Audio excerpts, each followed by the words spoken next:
Spartacus, the slave who became Rome's nightmare. The Night of Spartacus. Long before the legends, before the films, before generations of writers transformed his story into symbol and myth, there was only a man standing beneath the weight of Roman power, a man whose future appeared already decided. The Mediterranean world of the 1st century BC belonged increasingly to Rome. Its armies marched across continents, its merchants crossed seas, its politicians governed territories, stretching farther every decade. To many people living within its borders, Rome seemed permanent, unstoppable, like a mountain that could never move. Yet history often teaches a different lesson. The greatest powers rarely notice the beginning of their greatest challenges. They look outward toward foreign enemies. They watch rival kingdoms. They prepare for distant wars.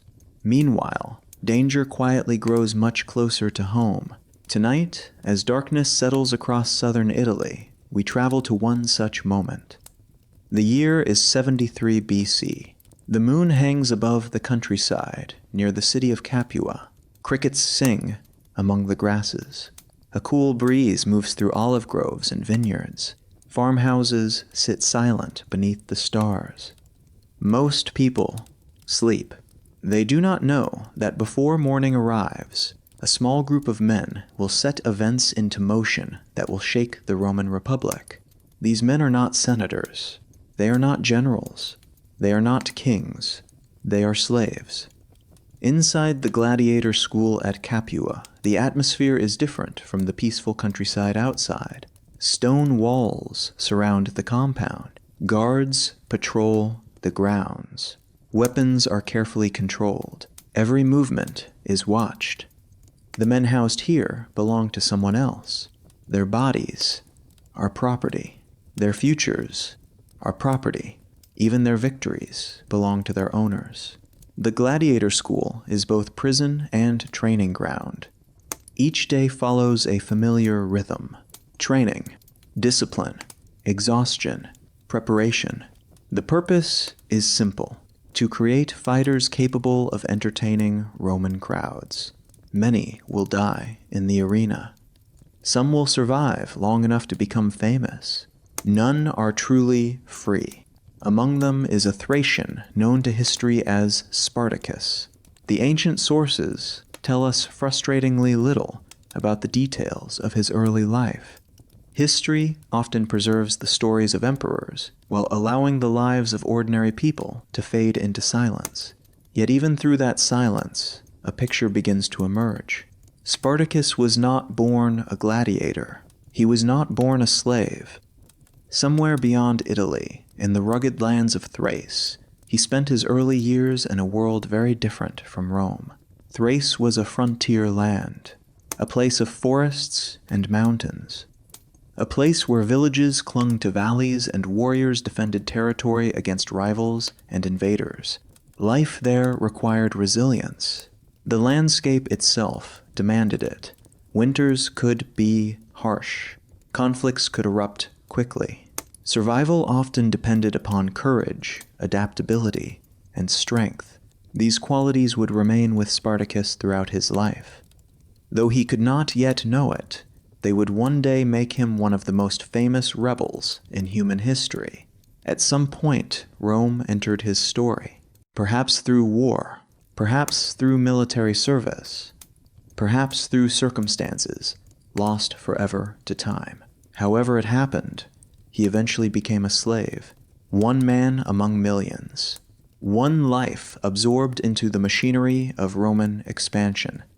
To understand Spartacus, we must understand slavery in the Roman world. Modern people often imagine Rome through marble temples, magnificent roads, and impressive monuments.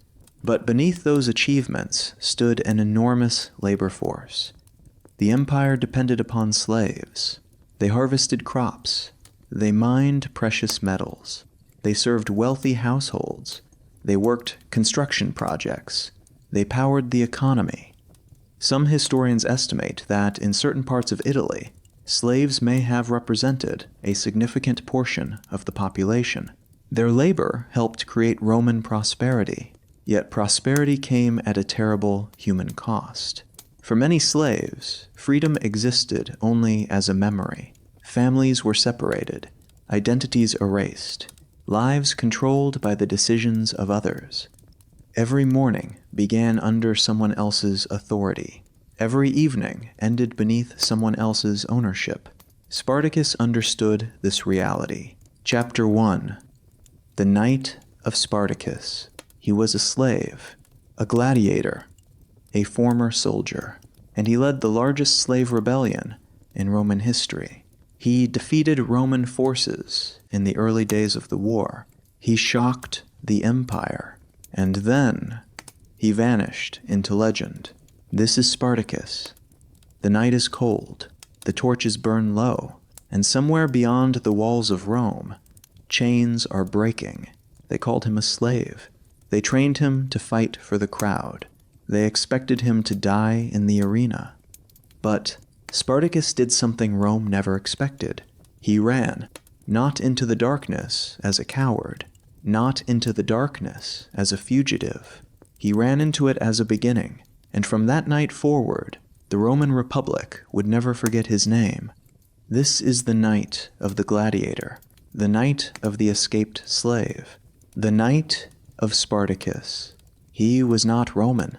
He was Thracian, from the eastern lands beyond Italy, a man shaped by war, captivity, and loss. Rome turned him into property, into a fighter for profit, into entertainment. But a man who knows battle does not always stay where others put him. Spartacus had seen war before the arena. He had learned how armies move, how men break, how survival can become strategy. That knowledge would matter, because when the chains came off, Spartacus did not just flee, he led. Rome thought it was dealing with an escape. It was beginning a war. Chapter 2. The world that made him. To understand Spartacus, you have to understand the world that created him. He came from Thrace, a land Rome saw as distant, harsh, and dangerous. A place of warriors and border conflicts. A place where survival was never guaranteed. For Rome, Thrace was not just a region, it was a frontier. And frontiers produce prisoners. Some were taken in war, some were sold. Some were marched across the empire and stripped of everything familiar. Spartacus became one of them. Rome did not simply use slaves for labor. It used them for spectacle, punishment, and control. A slave had no legal freedom, no political voice, and no protection. If you were valuable, you were owned. If you were dangerous, you were broken. If you were strong, you were put to work until you collapsed. Spartacus was sent to a gladiator school in Capua. There, men were trained to fight and die for Roman amusement. They were fed, drilled, and watched. Their lives belonged to others. But the arena did not create fear in every man. For some, it created opportunity. A gladiator learns the weight of steel, the distance between life and death, the way a crowd can cheer for your destruction. Spartacus learned all of that, and he learned something else too. He learned how Rome viewed him, as a tool, as an object, as a body that could be bought, sold, and killed. That kind of life can either crush a man or sharpen him. For Spartacus, it sharpened him. And one night, in Capua, the sharpening became rebellion. Chapter 3. Escape from Capua. The revolt did not begin with an army. It began with escape. In 73 BC, about 70 gladiators broke out of a school in Capua. They were not grand conquerors. They were not kings. They were men with nothing left to lose. They seized what weapons they could find. They fought their way free, and they ran from the place that had been meant to destroy them. Rome did not yet see the danger. At first, this looked like a local disturbance, a breakout, a problem for the authorities in Campania, not a war. But Spartacus understood something Rome did not. The first battle of freedom is often just survival. He and his companions fled into the countryside, where every road, farm, and hill could either hide them or expose them. They needed food, shelter, and weapons. Most of all, they needed momentum. And momentum arrived faster than anyone expected. The escaped gladiators drew others to them: slaves, farm laborers, men and women who had lived under pressure for years. People who saw in Spartacus not just a fighter, but a chance to leave, a chance to resist, a chance to stop being owned. Rome called them criminals. The countryside called them trouble. History would call them rebels. Spartacus was no longer running. He was leading a war. Chapter 4. Mount Vesuvius. The Roman Republic had made its first mistake. At the time, nobody in Rome realized it. Far away from the marble temples, Senate debates, and crowded markets of the capital, a small rebellion was growing in the shadow of a mountain. What had begun as an escape from a gladiator school was becoming something much larger. The men who followed Spartacus were no longer simply fugitives. They were survivors. And survival, when combined with hope, can become something extraordinarily difficult to stop. The countryside of southern Italy stretched beneath the warm Mediterranean sun. Vineyards covered the hills. Olive groves swayed in the wind. Small farms dotted the landscape. Travelers moved along dusty roads connecting towns and villages. To most people, life appeared unchanged. Yet beneath that appearance of normality, rumors were spreading. Whispers traveled from farm to farm. Stories moved through slave quarters after sunset. The stories spoke of gladiators who had escaped, men who had defeated their captors, men who were still free. In a world where freedom could feel as distant as the stars, such stories possessed enormous power. Many slaves spent their entire lives believing resistance was impossible. Rome seemed too large, too organized, too powerful. The empire's reach appeared endless. Yet Spartacus and his companions had done the unthinkable. They had escaped. And more importantly, they had remained free. With every passing day, their legend grew. The Roman authorities still viewed the situation as a local disturbance, an inconvenience, a temporary problem. Certainly not a military crisis. That assumption would soon prove costly. After escaping Capua, Spartacus and his followers moved through the surrounding countryside, gathering supplies wherever they could. Food was essential. Weapons were essential. Shelter was essential. Without these things, freedom would last only a few days. The rebels understood this. Many of them had spent years observing Roman society from the bottom. They knew where food was stored. They knew which roads were heavily traveled. They knew how estates operated. Knowledge became one of their greatest advantages. A slave often notices details others ignore. Years of service teach observation. Years of survival teach caution. Years of hardship teach patience. Now those lessons were being used against Rome itself. As more escaped slaves joined the rebellion, the group expanded rapidly. The number of followers grew beyond what local officials expected. Every victory attracted newcomers. Every successful raid increased confidence. Every day of survival encouraged others to believe that Rome's authority could be challenged. The rebels eventually established themselves near Mount Vesuvius. Today, Vesuvius is remembered primarily for the catastrophic eruption that destroyed the cities of Pompeii and Herculaneum more than a century later. But during Spartacus's time, the mountain presented a very different image. It rose above the surrounding landscape as a rugged natural fortress. Its slopes offered protection. Its elevation provided visibility. Its difficult terrain created obstacles for approaching enemies. To Spartacus, it offered something valuable: time. Time to organize. Time to plan. Time to strengthen the rebellion. Time to survive.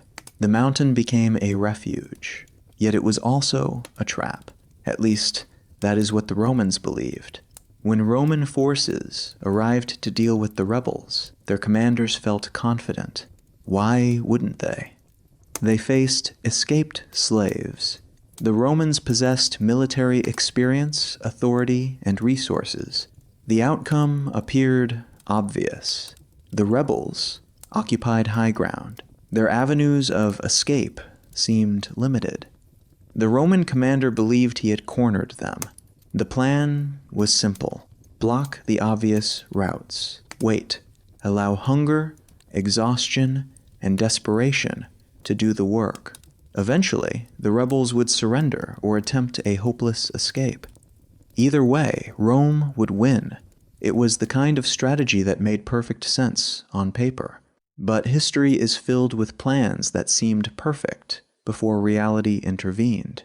The Roman soldiers established their positions. Campfires flickered during the night. Guards maintained watch. The men believed they were observing trapped fugitives. Some likely imagined the campaign would soon end. Perhaps they thought about returning home. Perhaps they discussed future assignments. Perhaps they joked about the panic caused by a group of runaway gladiators. If they did, they underestimated the man they faced. Spartacus was not simply a slave. He was not merely a gladiator.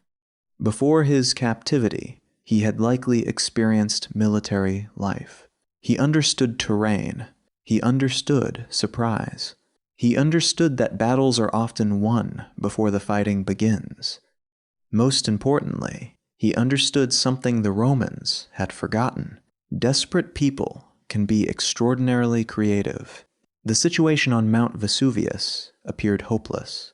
The obvious paths were blocked. Roman soldiers watched the accessible routes.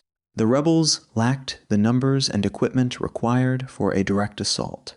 Yet Spartacus refused to accept the assumptions of his enemies.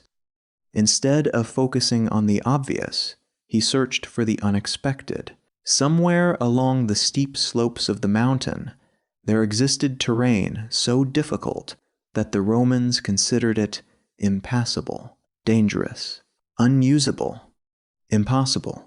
And because they believed it impossible, they left it unguarded. That belief would become their greatest mistake. As darkness settled over the mountain, the rebels prepared for one of the most daring maneuvers of the war. The night air cooled. Stars appeared overhead.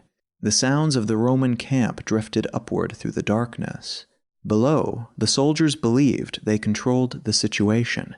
Above, Spartacus was preparing to change everything. Ancient accounts describe how the rebels fashioned ropes or climbing aids from wild vines growing along the mountainside. Using these improvised tools, they descended the steep cliffs that Roman commanders had dismissed as impassable. The descent was dangerous. One mistake could mean death. One slip could send a man tumbling into darkness. Yet the rebels accepted the risk, because the alternative was surrender. And surrender meant returning to chains. The climb required courage, patience, discipline. One by one, they moved down the mountain. Silent figures disappearing into the night. No trumpets sounded. No warnings echoed through the darkness. Only the wind accompanied them. The mountain itself seemed to conceal their movement. When they finally reached safer ground, they found themselves exactly where the Romans never expected them to be. Behind the Roman positions, the trapped rebels were no longer trapped. The hunters had become vulnerable, and Spartacus was ready to strike. The attack came with devastating surprise. Roman soldiers, who believed they were containing a rebellion, suddenly found themselves facing enemies from an unexpected direction. Confusion spread rapidly. Commands became difficult to coordinate. The certainty that had existed only hours earlier vanished. Military history repeatedly demonstrates one powerful truth. Surprise can outweigh numbers. Surprise can outweigh equipment. Surprise can transform weakness into strength. On that night, beneath Mount Vesuvius, Spartacus used surprise as his greatest weapon. The Roman force was overwhelmed, its confidence shattered, its assumptions exposed. What should have been a straightforward victory became an embarrassing defeat. For the rebels, the victory carried significance far beyond the battlefield itself. It proved something important.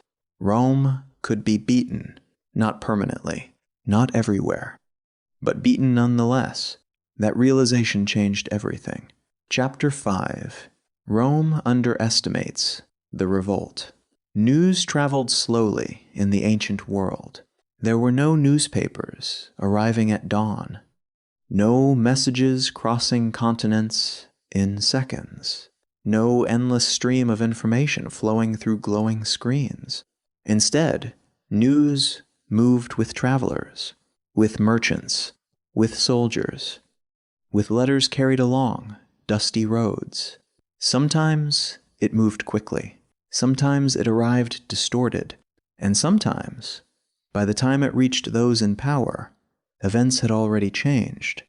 In the months following the victory at Mount Vesuvius, reports began arriving throughout Italy. At first, they sounded almost unbelievable. Escaped gladiators had defeated Roman forces, not once, but repeatedly.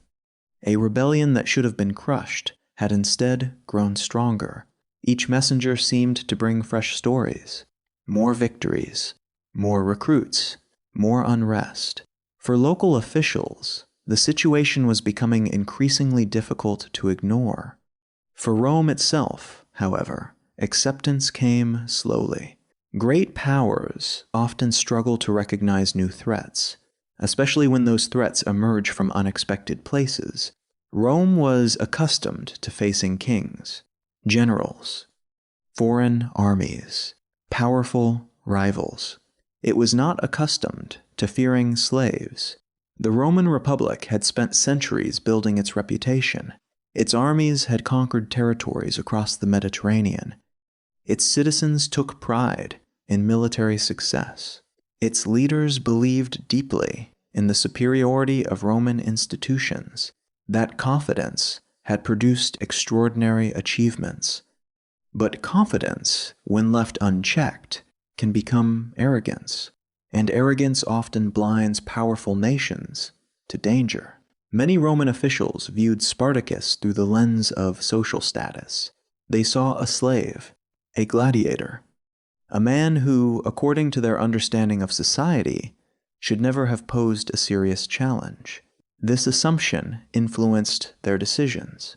Instead of responding with overwhelming force immediately, Rome continued treating the rebellion as a limited problem, a disturbance, an inconvenience, something that local commanders could handle. The consequences of this misjudgment would become increasingly apparent. Meanwhile, far from the political debates and assumptions of Rome, Spartacus was building something remarkable. His army continued to grow, not through formal recruitment, not through promises of wealth or political power, but through something far more powerful, hope. Across Italy, countless enslaved people lived under conditions they had not chosen. Some worked vast agricultural estates. Others labored in workshops. Others served within wealthy households. Their experiences differed. Their backgrounds differed. Their languages differed. Yet many shared one common reality, a lack of freedom. The appearance of Spartacus changed the way many of them viewed the future. For years, resistance may have seemed impossible. Now there was evidence to the contrary. A rebellion existed, and it was surviving.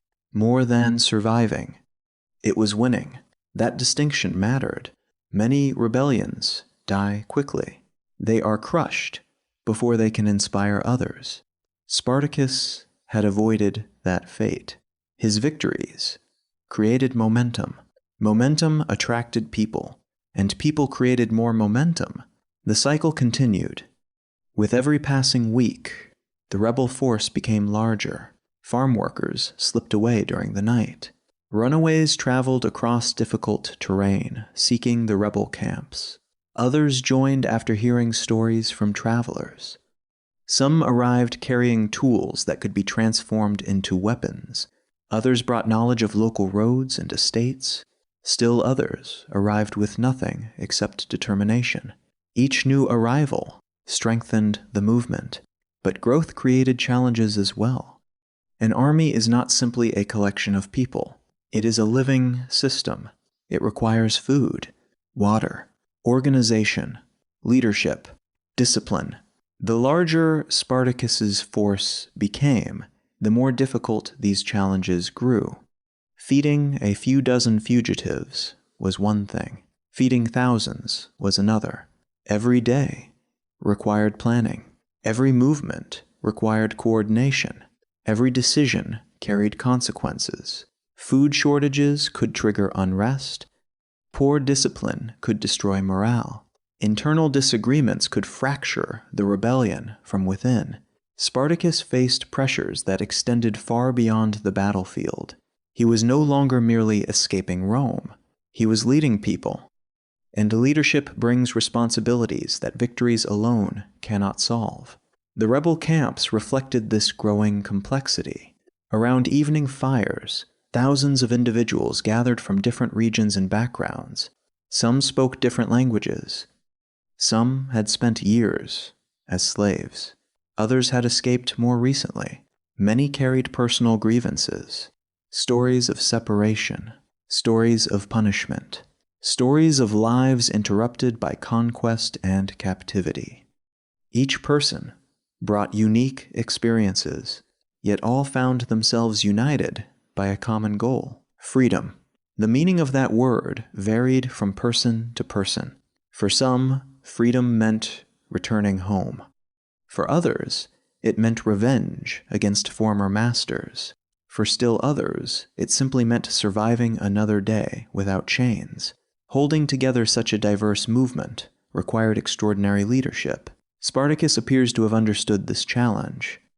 Ancient sources provide only fragments of information, but those fragments reveal a leader capable of inspiring loyalty across a remarkably varied population. That ability may have been one of his greatest strengths. Military skill can win battles. Leadership keeps armies together, and keeping the army together was becoming increasingly important. Rome was learning, slowly, reluctantly, but learning nonetheless. Each defeat forced Roman leaders to reconsider their assumptions. Each failed attempt to suppress the rebellion raised uncomfortable questions. Why were local forces failing? Why was the movement continuing to grow? Why had a group of escaped slaves become so difficult to defeat? The answers pointed toward an unsettling conclusion. The problem was larger than anyone had initially believed. Some Roman citizens began hearing stories that sounded almost like legends. Stories of a gladiator who outwitted commanders. Stories of slaves defeating soldiers. Stories of growing armies moving across the countryside. Not all the stories were accurate. Rumors rarely are. Yet even exaggerated stories reveal important truths. People do not create legends around insignificant events. Legends emerge when reality captures the imagination. Spartacus was beginning to capture the imagination of Italy. To supporters, he represented resistance. To the enslaved, he represented possibility. To Roman landowners, he represented danger. And to Rome itself, he was becoming increasingly difficult to ignore. The rebellion had now entered a new phase. It was no longer simply about escape. It was no longer simply about survival. It had become a challenge to Roman authority. Perhaps not a threat to the existence of the Republic itself, but certainly a challenge to its image of invincibility. That image mattered enormously. Empires depend upon perception as much as power. People obey because they believe resistance is futile. Subjects comply because they assume authority is permanent. Fear maintains order. Confidence sustains control. Spartacus was weakening both. Every victory demonstrated that Roman soldiers could be defeated. Every successful escape undermined the belief that slavery was inescapable. Every new recruit revealed cracks within the system. The Republic remained powerful. Its resources remained vast. Its armies remained formidable. Yet for the first time, many Romans were beginning to recognize something uncomfortable. The rebellion was not disappearing, and if it continued growing, the cost of stopping it would grow as well. The shadows of uncertainty were spreading. In Senate chambers, on rural estates, within military camps. Questions replaced confidence. Concern replaced dismissal. The Republic that had once laughed at the idea of runaway gladiators was beginning to take notice, not because Spartacus had conquered cities, not because he had overthrown governments, not because he had defeated Rome itself, but because he had done something few people ever achieve. He had forced one of the most powerful states in the ancient world to pay attention. And for Rome, that realization marked the beginning of a far more serious war. The rebellion was growing, the army was growing, the legend was growing, and with every passing day, the distance between local disturbance and national crisis became smaller. Rome had underestimated Spartacus. Now it would have to live with the consequences. The question was no longer whether the rebellion mattered. The question was how much larger it would become before Rome finally understood the danger standing before it. Chapter 6. The Army Grows. History often remembers the moment a rebellion begins. The first act of defiance. The first victory. The first spark that ignites the fire. Yet the true test of any uprising comes afterward. Beginning a rebellion is one challenge. Sustaining it is another entirely. As the seasons passed and the war continued, Spartacus faced a reality that few outside his movement fully understood. Every victory created new opportunities, but every victory also created new problems. The rebel force that had once consisted of a small group of escaped gladiators was transforming into something much larger, something far more complicated, something far more dangerous. The roads of southern Italy carried a steady flow of travelers. Merchants moved goods between towns. Farmers transported harvests. Soldiers marched where commanders ordered them, and among these travelers traveled stories. Stories of Spartacus, stories of victories, stories of slaves who had escaped Roman control and remained free. The stories spread farther with every passing month. Across the countryside, enslaved men and women listened carefully. Many had spent years imagining freedom. Some had spent decades. Most understood the risks involved in escape. Failure could mean punishment, torture, death. The Roman system was designed to discourage resistance. Fear was one of its most powerful tools, but fear depends upon certainty. When people believe resistance cannot succeed, fear becomes effective. When resistance begins succeeding, fear weakens. Spartacus represented that change. He represented the possibility that Rome was not invincible. For thousands living under Roman authority, that possibility was enough. One by one, family by family, group by group, people began making difficult choices. Some abandoned estates under cover of darkness. Others slipped away during work assignments. Still others joined after local disturbances and confrontations. The reasons varied, but the destination was often the same. The growing camps of Spartacus. The movement expanded rapidly. What had begun as dozens became hundreds, hundreds became thousands, thousands became tens of thousands. Ancient sources disagree regarding exact numbers, but most suggest that the rebel force eventually reached an astonishing size, large enough to concern Rome, large enough to influence events across Italy, large enough to become something more than a rebellion, large enough to resemble an army. Yet it was unlike any army Rome had ever faced. Roman legions relied upon structure, training, discipline, experience, a clear chain of command. Years of preparation transformed Roman citizens into soldiers. Spartacus possessed none of these advantages. His followers arrived from different backgrounds, different cultures, different occupations. Many had never held military positions. Many had never participated in organized warfare. Some had worked fields. Others had worked workshops. Some had served wealthy households. Others had spent years performing hard labor. Their experiences differed dramatically. What united them was not military training. It was a shared desire for freedom. That desire became the foundation of the movement. Purpose can be an extraordinary force. People fighting for survival often display remarkable determination. People fighting for freedom can display even more. Every member of the rebel army understood what defeat might mean. The return of chains, the return of ownership, the loss of everything they had risked to obtain. For many, retreat was not an acceptable option. They had already crossed a point of no return.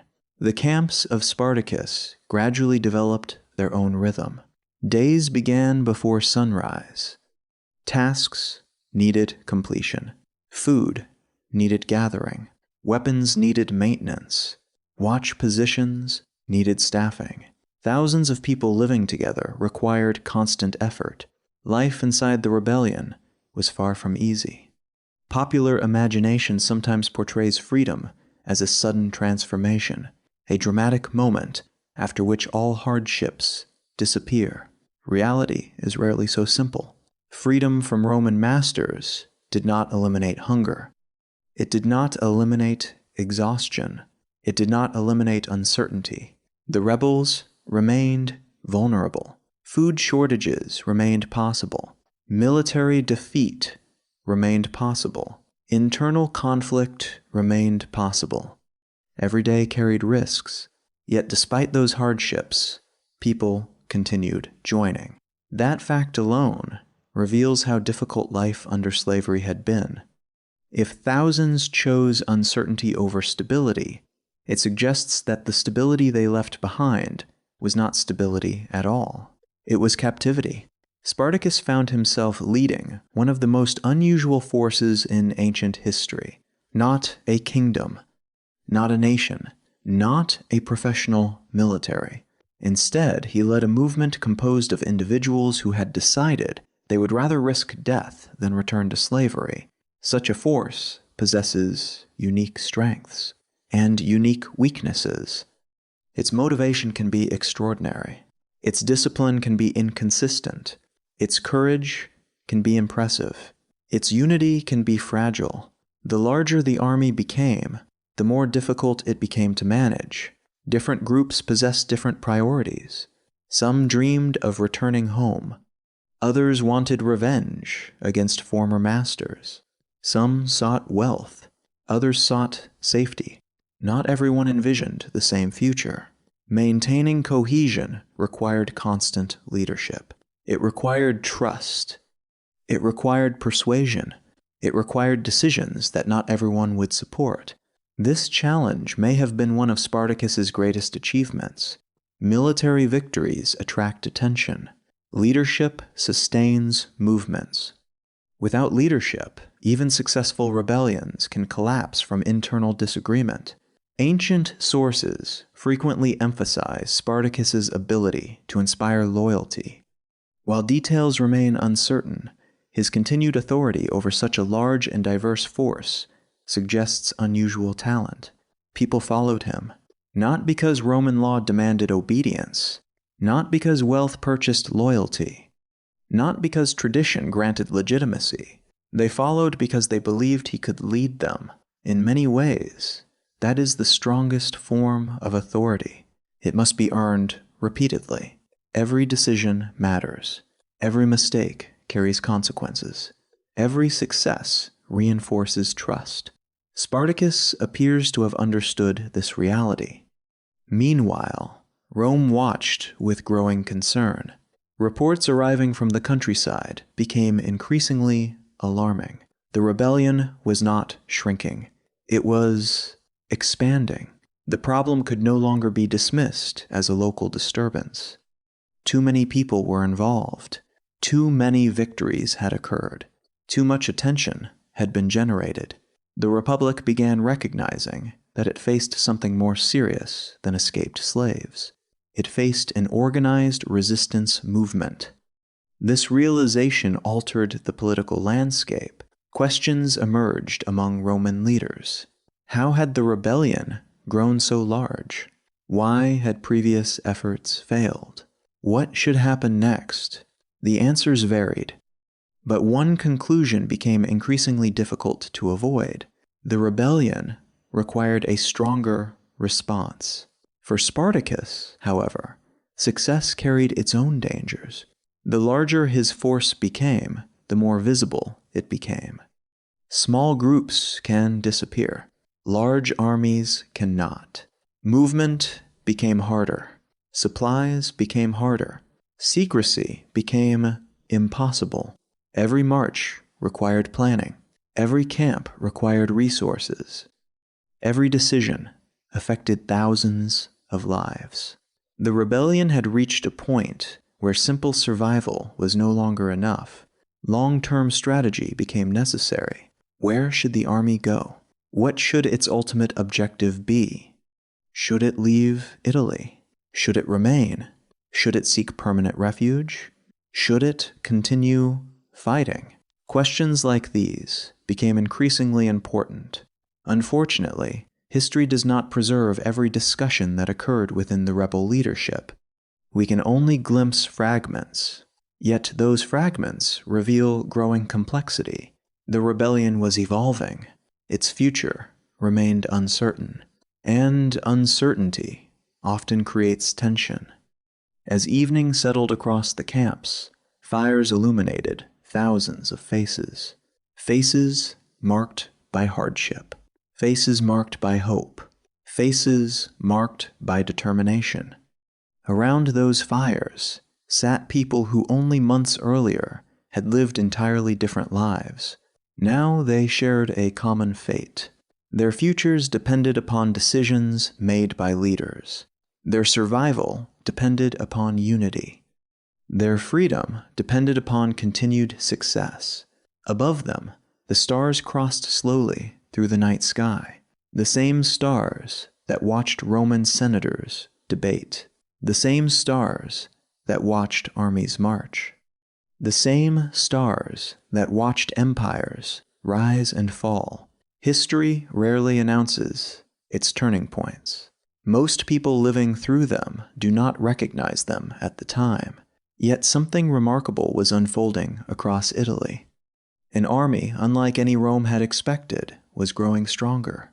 Not because it possessed superior equipment, not because it possessed superior resources, but because it possessed something harder to measure: purpose. And purpose, when shared by thousands, can become one of the most powerful forces in history. The army of Spartacus continued to grow. The rebellion continued to spread. The legend continued to expand, and somewhere beyond the horizon, Rome was preparing a response. The conflict was entering a new phase, a phase in which victory would depend not only upon courage, but upon leadership, not only upon freedom, but upon strategy, not only upon survival, but upon vision. Because the larger the rebellion became, the more difficult the future would become. And the man standing at the center of it all was about to face his greatest challenge yet. Not as a gladiator, not as a fugitive, but as a commander. Chapter 7. Spartacus, the commander. There are moments in history when ordinary titles no longer seem sufficient. A farmer becomes a revolutionary. A sailor becomes an explorer. A prince becomes a king. And sometimes a slave becomes a commander. By the time the rebellion had grown into a force numbering in the thousands, Spartacus occupied a position few could have imagined when he first arrived at the gladiator school in Capua. He was no longer merely an escaped gladiator. He was no longer simply a survivor. He was now responsible for the lives of an army unlike any Rome had ever encountered. An army made up of people who had once been property, people who had been bought and sold, people who had spent years under the authority of masters, people who now looked toward a former slave for leadership. That transformation alone was extraordinary. The Roman Republic was built upon hierarchy. Every person occupied a place within society. Citizens stood above non-citizens. The wealthy stood above the poor. Masters stood above slaves. The structure appeared fixed, permanent, natural, at least to those who benefited from it. Spartacus represented a challenge to that structure. His existence as a military leader contradicted assumptions that many Romans considered unquestionable. He was not supposed to command armies. He was not supposed to influence events. He was not supposed to become a threat. Yet reality cared little for Roman expectations. The rebellion had reached a point where leadership mattered more than ever. Success had created opportunities. Success had also created dangers. The larger the movement became, the more difficult it became to control. Victories alone would not guarantee survival. Someone needed to provide direction. Someone needed to make decisions. Someone needed to unite people whose interests did not always align. That responsibility fell upon Spartacus. History preserves only fragments of his personality. Unlike emperors and kings, he left behind no speeches, no writings, no personal memoirs. Most of what we know comes from Roman sources, written by people observing him from the outside. Even through those limitations, however, certain qualities become visible. One of those qualities appears to have been adaptability. Adaptability is often overlooked when discussing military leadership. People tend to focus on courage, strategy, charisma, yet adaptability may be equally important. Circumstances change. Plans fail. Unexpected challenges emerge. Leaders who cannot adjust often disappear from history. Spartacus demonstrated an ability to respond to changing situations. When trapped at Mount Vesuvius, he found a solution. When Roman commanders underestimated him, he exploited their mistakes. When the rebellion expanded, he adjusted to new responsibilities. These actions suggest a mind capable of flexibility. And flexibility can be a powerful advantage in warfare. The Roman military excelled because of discipline and organization. Its commanders relied upon established methods. Its soldiers followed familiar structures. Those strengths made Roman armies formidable, yet they could also create predictability. Spartacus possessed fewer resources, fewer trained soldiers, fewer advantages. But he possessed one thing Rome lacked: unpredictability. His enemies often struggled to anticipate his actions because he did not operate according to traditional expectations. He did not command a conventional army. He did not follow conventional rules, and that made him dangerous. Dangerous people force opponents to think differently.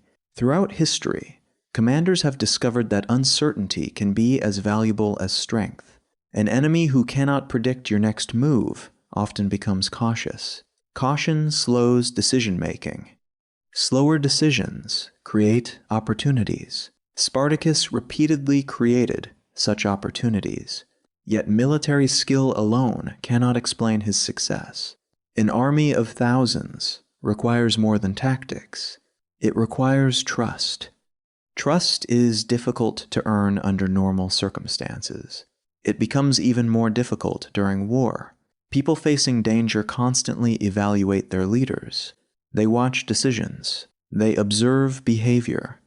They ask themselves whether following remains worthwhile. The fact that Spartacus retained authority suggests he inspired confidence. Perhaps it was his battlefield success. Perhaps it was his experience. Perhaps it was his ability to understand the people around him. Most likely, it was a combination of many factors. Leadership rarely emerges from a single quality. Instead, it develops through countless interactions, countless decisions, countless moments when others choose to follow. Those choices accumulated over time. Each victory strengthened his reputation. Each successful escape reinforced his credibility. Each challenge overcome increased confidence among his followers. Gradually, the former gladiator became something more, a symbol. Symbols possess unique power. People often rally around symbols during uncertain times. They provide focus, meaning, identity. For many within the rebellion, Spartacus represented more than an individual. He represented resistance itself. The possibility that people considered powerless could challenge authority. The possibility that destiny was not fixed. The possibility that freedom could be won. Such ideas can inspire extraordinary commitment. Yet symbols also create pressure. The larger a symbol becomes, the greater the expectations placed upon it. Every decision acquires significance. Every setback attracts scrutiny. Every success raises hopes even higher. Spartacus could not simply think about the next battle. He had to think about the future of the movement. And the future was becoming increasingly complicated. As the army expanded, different factions emerged within it. Not everyone shared identical goals. Some wanted to leave Italy entirely. Others preferred continued warfare. Some sought revenge. Others sought safety. Managing these differences required political skill as well as military ability. In many ways, leadership within a rebellion resembles leadership within a nation. Competing interests must be balanced. Disagreements must be managed. Unity must be maintained, despite diversity. These tasks are difficult under peaceful conditions. They become even harder during war. The camps of Spartacus reflected this complexity. At night, thousands gathered around fires.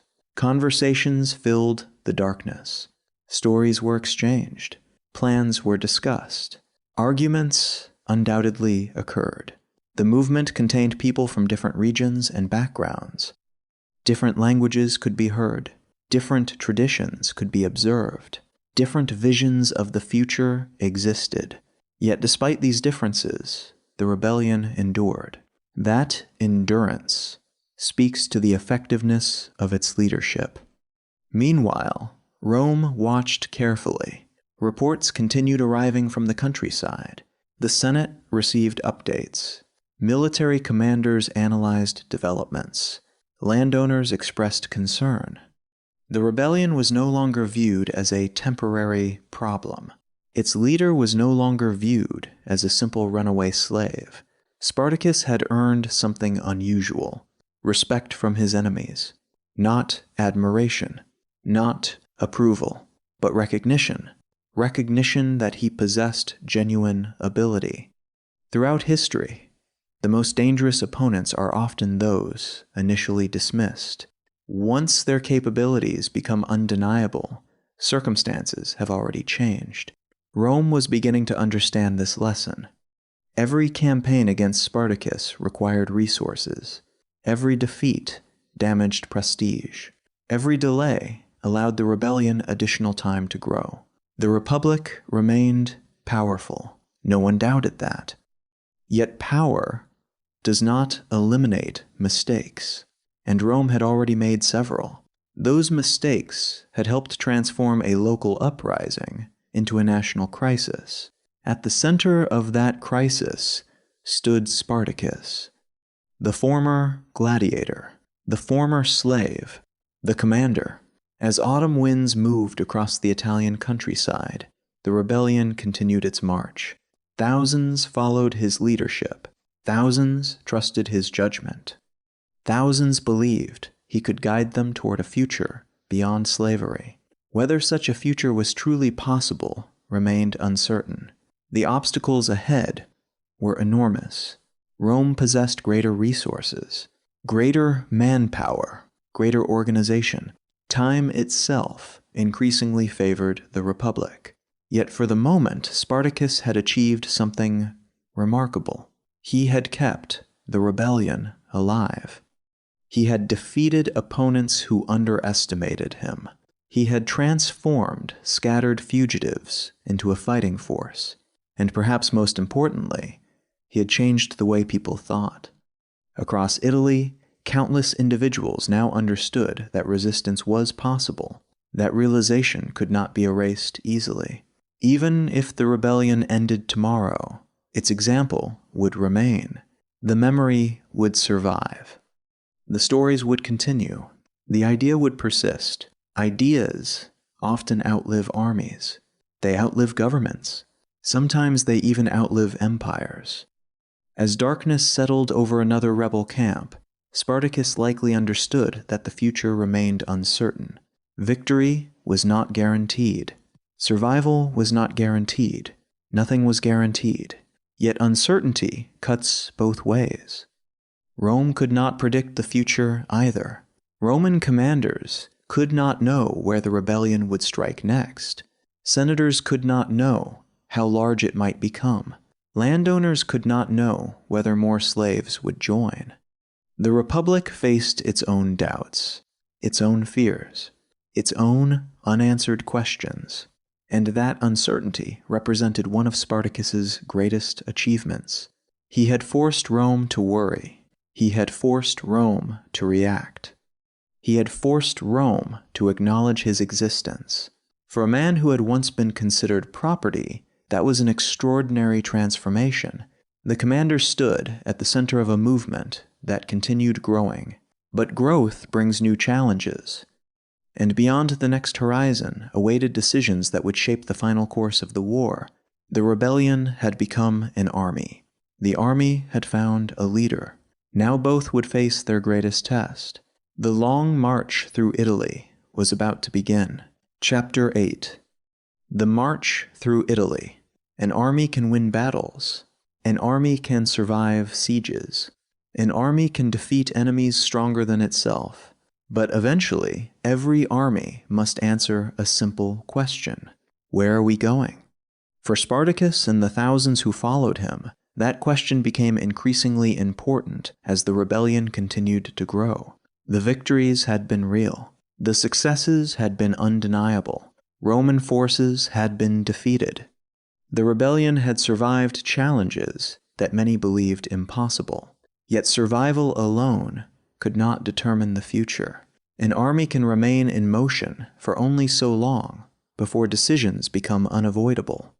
As the seasons changed across the Italian peninsula, Spartacus led his followers through a landscape that was both beautiful and dangerous. Italy, in the 1st century before Christ, was a land of rolling hills, fertile plains, dense forests, rivers, mountains, and bustling towns. Vineyards stretched across sunlit valleys. Olive groves covered gentle slopes.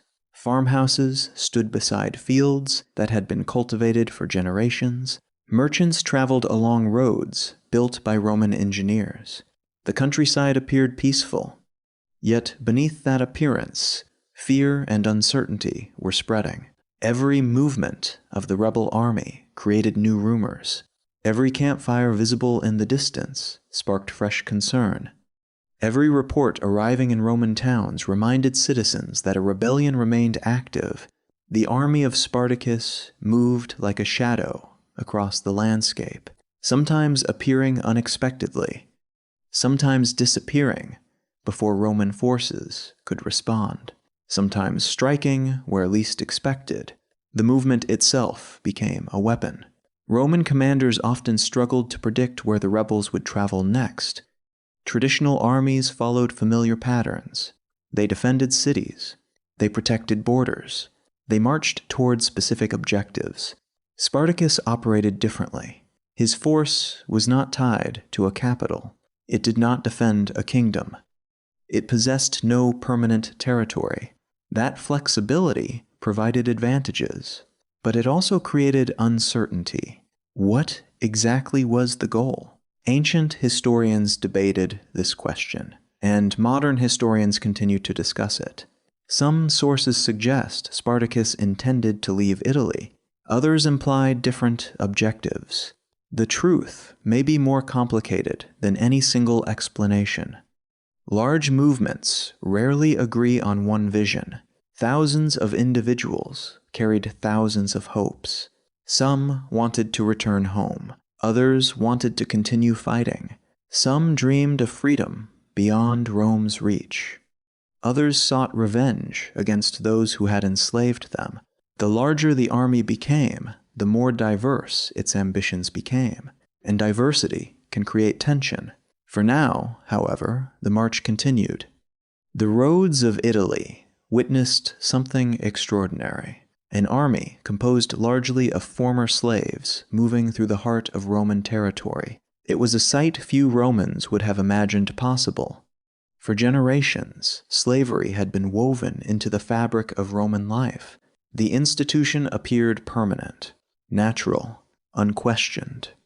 Now thousands of former slaves carried weapons and challenged the very society that had once claimed ownership over them.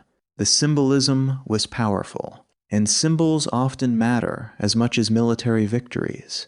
Across the countryside, reactions varied. Some communities feared the approaching rebels. Others sympathized with them. Many simply hoped to avoid becoming involved. War creates uncertainty for everyone it touches. Farmers worried about crops. Merchants worried about trade. Families worried about safety. No one could predict where the conflict might spread next. As Spartacus marched, practical challenges multiplied. Feeding a large army required constant effort. Every day, thousands of mouths needed food. Every day, supplies needed replenishment. Every day, decisions affected survival. Ancient warfare depended heavily upon logistics. Armies marched on their stomachs long before the phrase was ever spoken. A hungry army weakens quickly. Discipline suffers. Morale declines. Cohesion begins to fracture. Spartacus understood this reality. Movement was not simply about strategy. It was about resources. The army needed access to food, water, and shelter. The landscape itself became part of every decision. Mountains offered protection but limited supplies. Plains offered resources but increased vulnerability. Roads allowed faster movement but exposed positions. Every route carried advantages and risks. Leadership required balancing them carefully. The march also transformed the rebels themselves. Many had begun the rebellion as individuals focused solely on escape. Now they had become part of something larger. Months of hardship create bonds. Shared dangers create loyalty. Common struggles create identity. The army developed its own culture, its own traditions, its own collective memory. Stories circulated through the camps. Stories of early victories. Stories of daring escapes. Stories of Roman defeats. These stories strengthened morale. They reminded people why they continued. They reminded people what they had already survived. Memory can be a powerful weapon, especially during difficult times. At night, after long days of travel, campfires illuminated the darkness. The sounds of conversation drifted through the camps. Some discussed the future. Others spoke of the past. Many simply enjoyed moments of rest. The stars overhead remained unchanged. The same stars that watched Roman senators debate. The same stars that watched soldiers march. The same stars that watched entire civilizations rise and fall. For ordinary people living through extraordinary events, such moments of quiet could be precious. War often consists of waiting, interrupted by bursts of action, long stretches of uncertainty, moments of reflection, periods of exhaustion. The march through Italy contained all of these. Yet while the rebels moved, Rome adapted. The Republic was learning from its mistakes. Earlier commanders had underestimated Spartacus. New leaders became more cautious, more determined, more willing to commit resources. The rebellion was no longer viewed as a temporary embarrassment. It had become a serious challenge. Military planning intensified.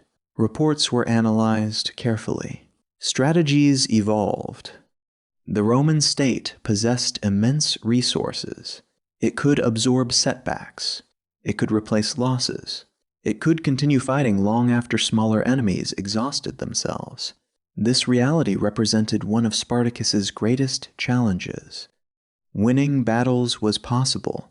Winning a war against Rome was another matter entirely. Time increasingly favored the Republic. Every month allowed Roman leaders to refine their response. Every delay provided opportunities to reorganize. Every day increased pressure upon the rebellion. Spartacus likely understood this. The longer the conflict continued, the more difficult success became. Yet ending the war on favorable terms remained elusive. Opportunities appeared and disappeared. Choices carried uncertainty. No clear path guaranteed freedom. Such dilemmas are common in history. Leaders often face decisions without knowing which option is best. They must act despite incomplete information. They must choose despite uncertainty. Spartacus was no exception. The march through Italy became a journey through uncertainty itself. Each new horizon brought possibilities. Each new decision carried consequences. The future remained unwritten.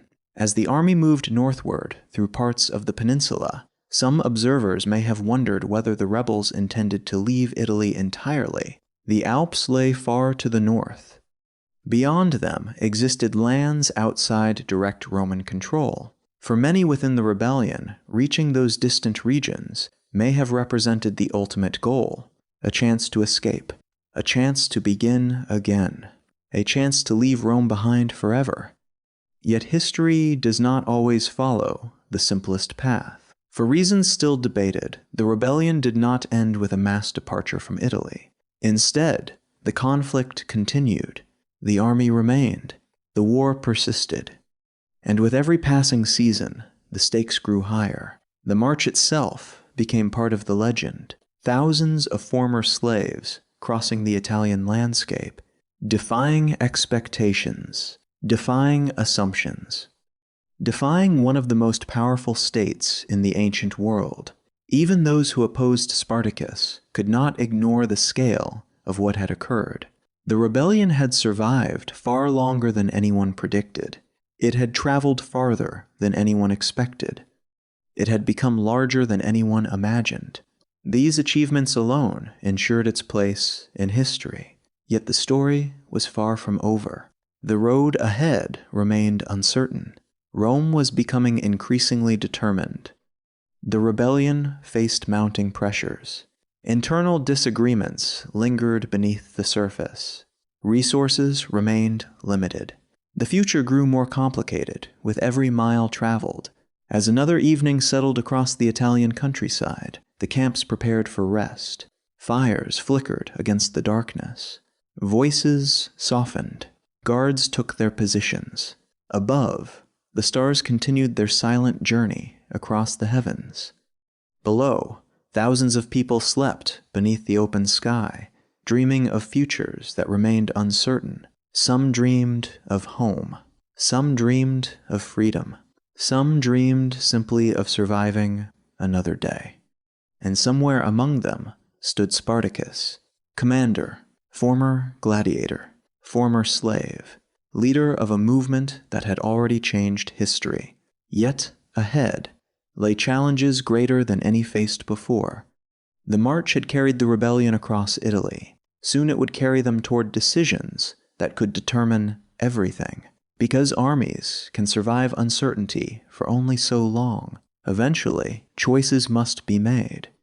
And not everyone would agree on what those choices should be. The unity that had carried the rebellion this far was about to face its greatest strain. The road ahead would not only test their strength, it would test their ability to remain together. And sometimes that is the hardest battle of all. Chapter 9. The Split. The greatest dangers facing an army do not always come from outside. Sometimes they emerge from within. History is filled with examples of powerful movements undone not by enemy swords, but by disagreement, by competing ambitions, by different visions of the future, by the simple reality that human beings rarely want exactly the same thing. As Spartacus and his followers continued their long struggle against Rome, these pressures became increasingly difficult to avoid. The rebellion had survived battles. It had survived pursuit. It had survived circumstances that should have destroyed it many times over. Yet survival had created a new challenge. The movement had become too large to remain simple. What began as a desperate escape from captivity now involved tens of thousands of people, tens of thousands of hopes, tens of thousands of fears, tens of thousands of ideas about what should happen next. For a time, a shared desire for freedom had been enough to unite them. But freedom itself can mean different things to different people. For some, freedom meant leaving Italy forever, crossing mountains, returning to distant homelands, disappearing beyond Rome's reach. For others, freedom meant something else entirely. Some had suffered years of brutality under Roman masters. Some had watched families separated. Some had endured punishments designed to break the human spirit. For these individuals, escape was not enough. They wanted revenge. They wanted Rome to suffer as they had suffered. They wanted justice, or at least their version of it. Others sought opportunity. The rebellion had produced victories. Victories had produced wealth.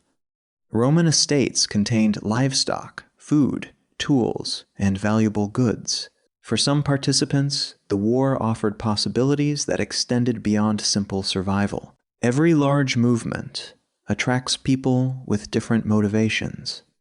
The army of Spartacus was no exception.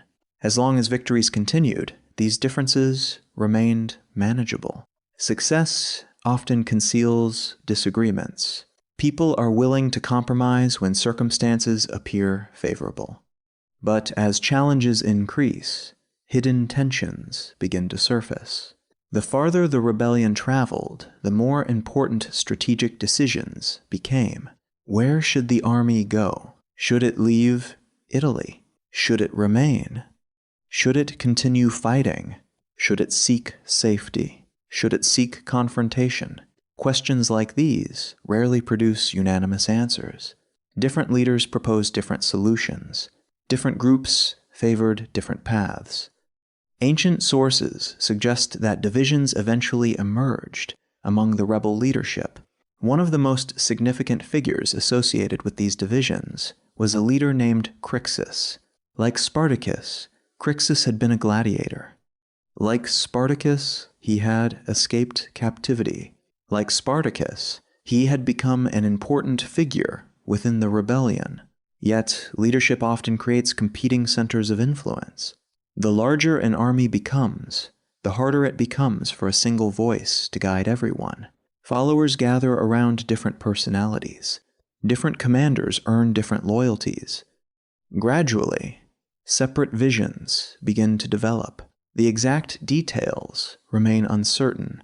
Ancient historians did not preserve every conversation. They did not record every debate. They did not capture every disagreement around campfires late at night. History often preserves outcomes while losing the discussions that produced them. Yet the outcome itself is clear. At some point, the rebel movement fractured. Groups separated. Different forces pursued different objectives. The unity that had fueled so much of the rebellion's success began to weaken. This development carried enormous consequences. Division rarely benefits those facing a stronger enemy.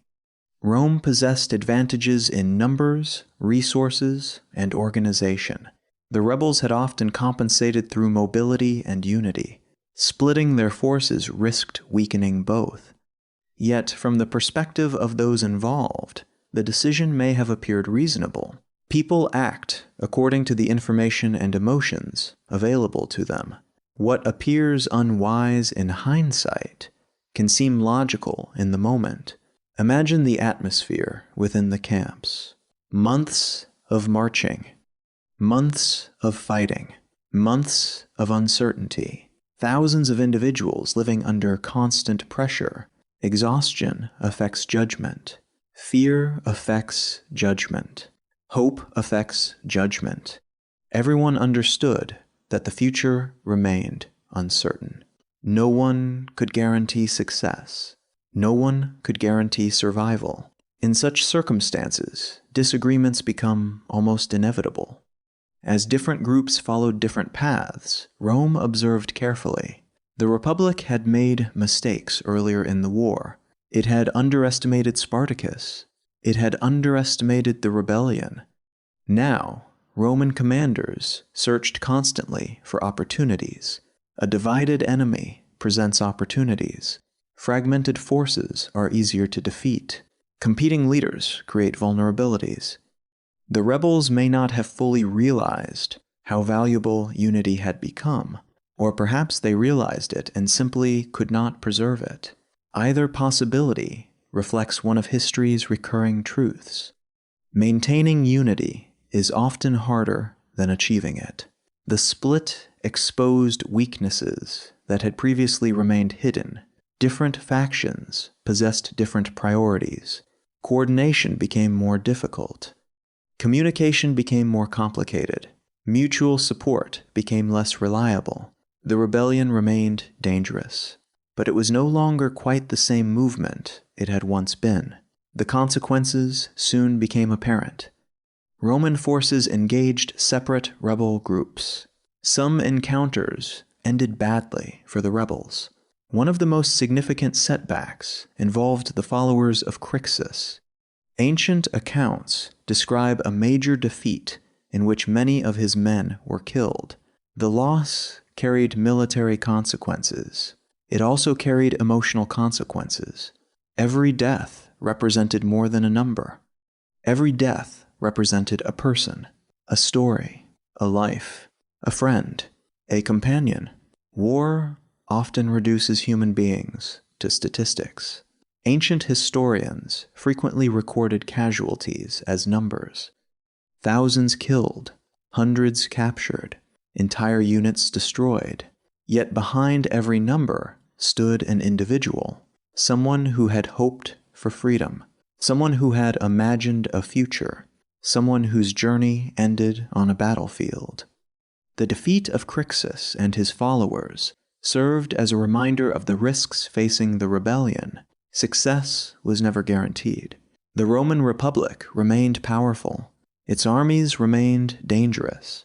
Its determination continued growing. For Spartacus, the loss likely carried personal significance as well. The rebellion had begun with a relatively small group of gladiators. Many of its earliest leaders had shared experiences of captivity and escape. Watching allies fall must have reinforced the harsh realities of the war. No victory lasted forever. No commander remained invincible. No movement remained immune to loss. As the conflict continued, the atmosphere surrounding the rebellion began to change. Earlier phases had been defined by expansion, growth, momentum, possibility. Now uncertainty felt heavier. The future seemed less clear. The road ahead appeared narrower. The rebellion still possessed strength. It still possessed followers. It still possessed a capable leader. Yet the sense of limitless possibility that once accompanied its rise had begun to fade. Reality was asserting itself. Rome was adapting. Time was passing.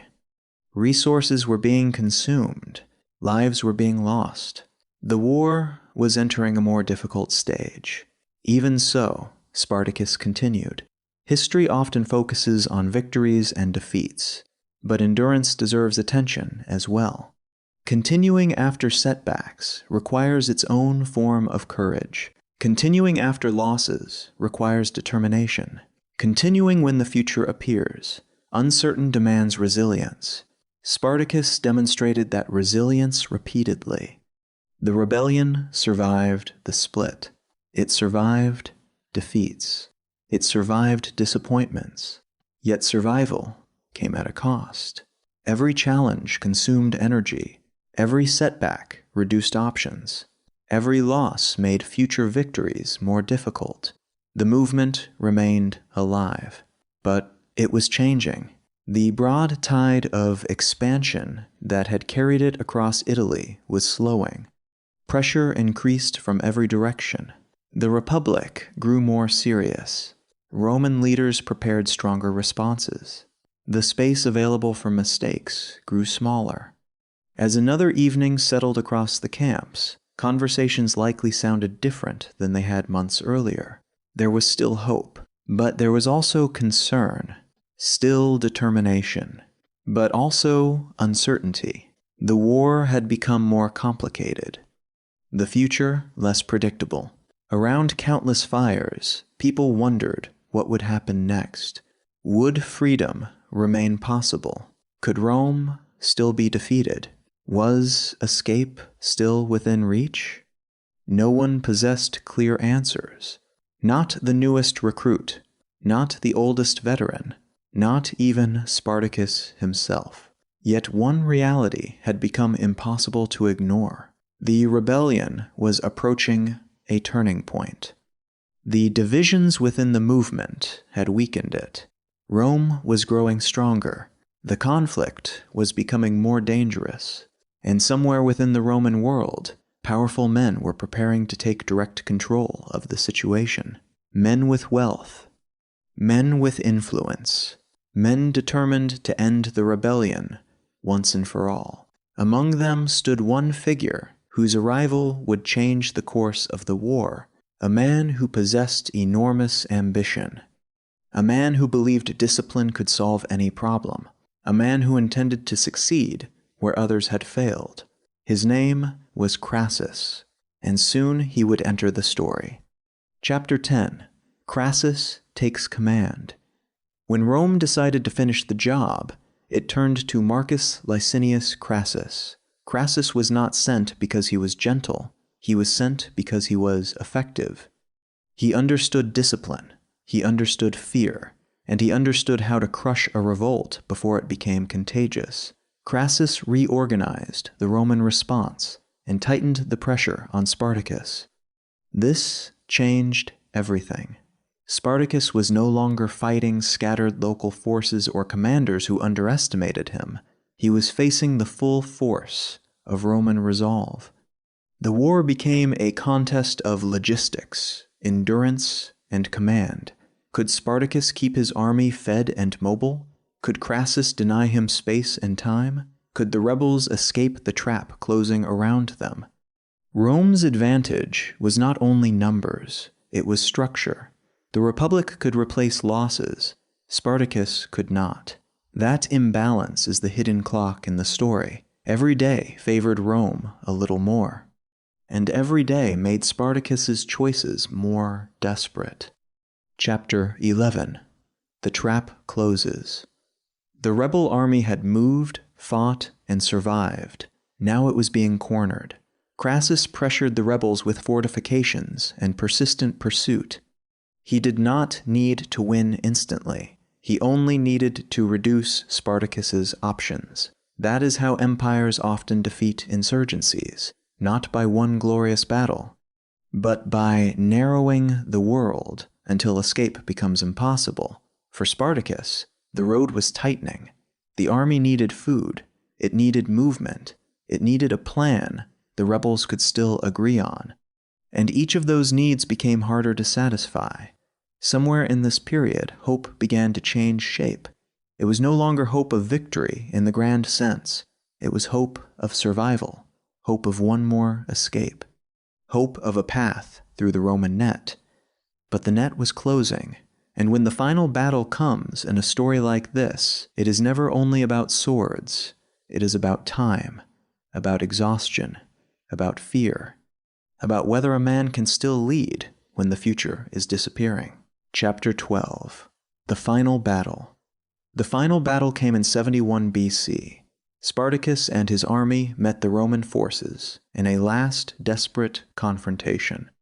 Ancient sources indicate Spartacus died in the fighting, though the exact details are not fully known. What is clear is the scale of the defeat. The rebellion was broken. The revolt that had terrified Rome for years was crushed by force, discipline, and time. Spartacus's final moments have been retold so many times that the border between history and legend is hard to see. That is the nature of figures like him. The man becomes larger than the surviving record. But even stripped of legend, the core remains powerful. He fought until the end. He did not surrender easily.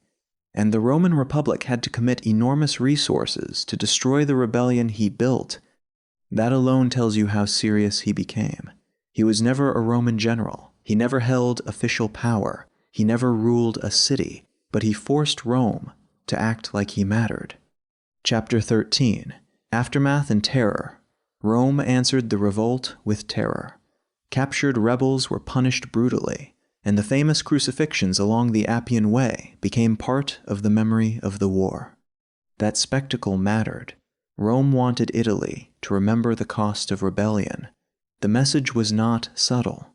This is what happens when slaves rise. This is what happens when order breaks. This is what happens when Rome is challenged. And yet the violence of the response also reveals something else. Rome was afraid. Fear is why empires become cruel. Fear is why revolts matter. Fear is why Spartacus survived in memory long after his army was gone. His rebellion had exposed a crack in the Republic, not enough to destroy Rome, but enough to show it could bleed. Chapter 14. What happened to his body? What happened to Spartacus's body? That question survives because the sources do not give a clear answer.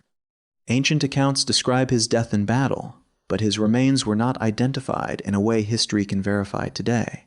No known grave, no confirmed tomb, no public memorial. And that silence helped turn him into legend. A body gives history a resting place. A missing body gives it a mystery. Spartacus became the second. His body is not what made him immortal. His story did. Chapter 15. Why Spartacus Still Matters. Spartacus did not defeat Rome in the end, but he did something rare. He made the empire afraid. He turned escape into uprising. He turned slaves into soldiers. He turned a Roman problem into a Roman crisis. And that is why his name lasts. Not because he won everything, but because he fought when the odds were almost impossible. He remains one of history's great symbols of resistance, a Thracian, a gladiator, a former soldier, a rebel leader, a man Rome tried to control, a man Rome could not forget. This is Spartacus, the slave who became Rome's nightmare,